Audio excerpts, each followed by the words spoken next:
Hello folks, this is Jason Jackson and welcome to the farm. I'm back again with another tip for the Poultry Biosecurity YouTube channel.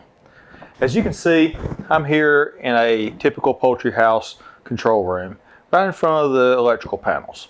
Today I want to talk to you guys about a topic that I believe will help you guys stay a little bit safer out there on the farm. If you're anything like me, you're constantly having to work on broken down fan motors or auger line motors or switches or some type of electrical wiring on your farm. Now, as any good farm manager knows, there's lots of different job titles that we have to have. We wear many hats, and I'm going to tell you that today this is my electrician's hat. So I'm having to be an electrician today.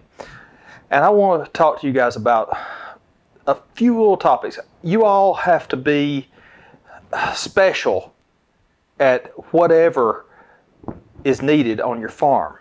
You've got to be a proficient plumber. You've got to be an electrician. You've got to be an engineer. You've got to be a weather forecaster. You've got to be a financial planner. You've got to be a boss. And oftentimes, you have to be a family counselor. So whatever hat it is you're wearing, it's our goal to try to make your life a little bit better here. So we've got a few tips that might help you with electrical safety.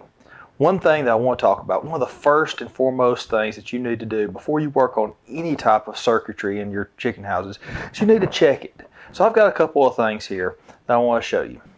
This little tool is nothing more than a test light, and it's easy to keep around, and I keep one in every control room on my farm so that whenever we get ready to work on something, we can check and see if it's got power on it before we ever start.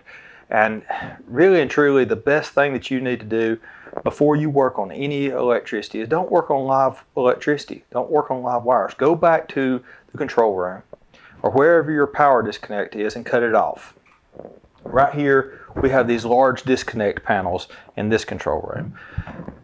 If you guys are familiar with industrial procedures, they have a process in most industries where they use this system to help protect workers that are doing maintenance. And it's called Lockout, Tagout. And you can do a version of that on your own farm using this simple tool, a zip tie. That's right. This can be a very big safety measure. So you see, most all disconnects and even many breaker boxes have a place where you can actually lock it out. So if I flipped this disconnect and cut the power to the whole entire building, I can simply take this zip tie and run it through this hole that's on the side of the disconnect, and it kind of locks it out.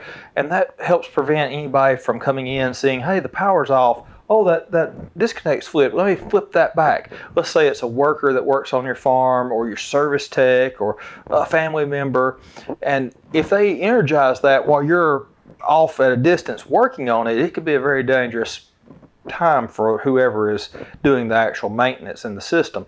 So if you'll implement some type of lockout procedure, like I said, a simple zip tie, they'll come in and they'll see that, and they might start to flip it and realize, oh, there's a zip tie there. This is all for a reason. And they might investigate a little bit farther. Now, I think that's a great tip for you. Also, I've got a few other tips and a few things that I've seen that I want to talk to you about. Inside the breaker boxes themselves,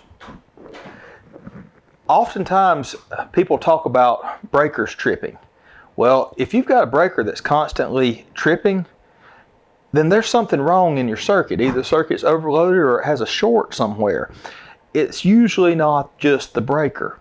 So don't try to tape the breaker shut or wire it shut. I've seen people take pieces of sheet metal and build a little bracket and screw it in to hold the breaker to keep it from flipping. That's not a good idea. You need to kill the power and track down what's going on. If the circuitry is overloaded, then you need to reduce what's on that circuit. If it has a short in it somewhere, you need to find that, isolate it, and correct that issue. And that's something that we should always be doing, is looking for frayed power cords and also checking up on our power equipment. I've got another little electrical safety tip right here. I found this drill, which is a very common type of drill that's used on many farms. I found this in the control room just today. And if you'll notice, I had a worker who really tried to go out of his way to make things neat here. He wound this cord up nice and tight around the handle, and he was trying to do good. But proper education is important. You should never ever wind a cord up tight, whether it's a cord on your portable power tools or whether it's cords from the drop cords inside your houses. Don't wind them up tight, because putting sharp bends on the tools, on the cord, can break the wires and end up being a potential for a future electrical short, or possibly even some damaging shock that could be even deadly. So don't wind your power cords up nice and tight. If you have someone on your farm that's doing this, speak to them about it. Make sure that they don't, because it is a bad practice. Also, with the plug-in, make sure that you never just grab a hold of the cord and yank it out of the receptacle.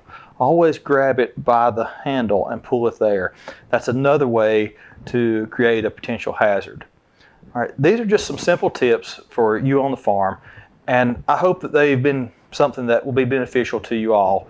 And I also hope that this is the best flock you've ever had. So you guys stay safe out there. Have a blessed day. Thank you.